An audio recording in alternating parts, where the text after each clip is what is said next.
দেখলে মনে হইতে পারে যে আমি মনে হয় কোনো পর্যটনের জায়গায় বসে আছি কিনা, যে উপরে এখানে বসে রেস্ট নিতেছি। আসলে এরকম না, এটা আমার বাড়ির পাশেই একটা গ্রাম, গুগাউড়া গ্রাম।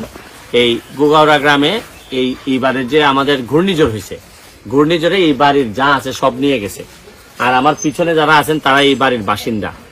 এখন যে কারণে আমার ভিডিওটা করা, আমাদের এইবার ঘূর্ণিঝড়ে প্রায় 150 থেকে 200 বাড়ি ঘর এইভাবে বিভিন্নভাবে ক্ষতিগ্রস্ত হয়েছে। কিন্তু আমার কাছে টিনের বরাদ্দ আসছে মাত্র 87 বা 90 বানের মতো টিন। এখন এগুলা দেওয়ার পর আমার আরো দেখা যাইতেছে যে 70-80টা যেটা ইমার্জেন্সি, আমি তো অলরেডি যা আছে বন্টন করে ফেলছি। কিন্তু এখন এই ঘরটা দেখার পর আমি এমপি হিসাবে, ওনারা আমার ভোট দিচ্ছেন বা দিচ্ছেন না বড় জিনিস না, কিন্তু এমপি হিসাবে তো আমার সবার দায়িত্ব এখন আমার উপর। এখন আমি কি করি বলেন? এখন এই নগদ টাকা তো কোনো না কোনো ভাবে ব্যবস্থা করা লাগবে, নাইলে এদেরকে আমি ঘড়ি বানাই দিব কিভাবে? আমার টিনও তো শেষ। দুর্যোগ মন্ত্রণালয়ে যারা আমার যা দিছিলেন দুর্যোগের জন্য তারা কিছুই দিতে পারেন নাই। আমাদের যেটা দিচ্ছেন, আগে যেটা দিচ্ছেন স্বাভাবিক বরাদ্দ, এখান থেকে আমি যা পারছি আমাদের এই পিআইও সাহেবের সহযোগিতা নিয়ে যা দিছি।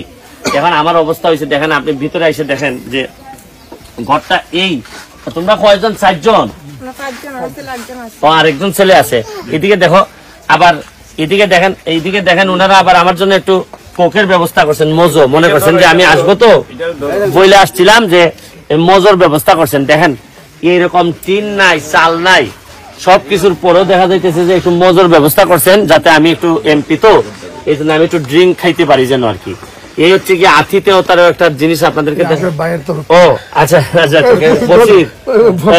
ফরিদ ভাই, আমি ভিডিও করতে করতে ফরিদ ভাই পক্ষ থেকে 10,000 টাকা অলরেডি উঠে গেছে। একটা হাততালি দাও না সবাই।